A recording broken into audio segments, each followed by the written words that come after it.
سڵاوتان لێبێت تابانجافم و سەرباسی تیوارتان پێشکەش دەکەم.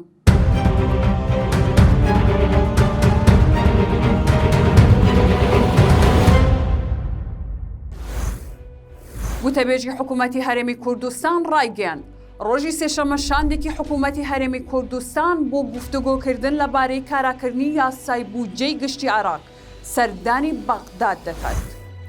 بە سەرپەرشتی ڕێبوار کەریموەلی پڕۆژەیەکی میدیایی لە وڵاتی سویددا دەمەزرێت با پێی زانیاریەکانی میدیاکانی نزیک لە لاهور شێخجەنگی بەڵاویان کردوێتەوە. پڕۆژە میدیایەکە پێک دێت لە کەناڵێکی ئاسمانی و پۆرتاڵ و دیجیتال میدیا ستافێکی گەورە کاری تێدا دەکەن کە زۆرینەیان بیانین و باشێکی کەمیشیان پێشتر لە کەناڵە دیارەکانی هەرێمی کوردستان کاریان کردووە.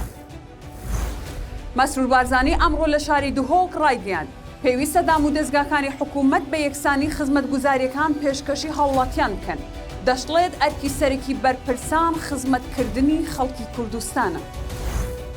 ئاژانسی ڕسمی هەواڵەکانی عێراق بڵاوی کردەوە دادگای لێکۆڵینەوەی کەرخ لە بەغداد کە تایبەتە بە دۆسیەکانی دەستپاکی بڕیارێکی دەرکردووە بۆ دەست بە سەرداگرتنی سەرجەم موڵکوماڵی ئیحسان عەبدولجەبار وەزیری پێشووی نەوتی عێراق. هۆکاری دەرکردنی بڕیارەکە تێوەگلانی وەزیری پێشووی نەوتە لە خراپ بەکارهێنانی پۆستەکەی بۆ وەرگرتنی بەرتیل لا ژمارەیەک لا وەبەرهێنەران و بە تایبەتیش ئەوانەی گرێبەستیان لەگەڵ وزارەتی نەوتی عێراق هەبووە. وەزیری بەرگری تورکیا ڕایگەیاند تورکیا ئارەزومەندە ئاشتی لە سووریا بەرقەرار بێت بەڵام ناتوانن هێزەکانیان لە سووریا بکشێنەوە تاوەکو لە ئاسایشی سنوورەکانیان دڵنیا نەبنەوە.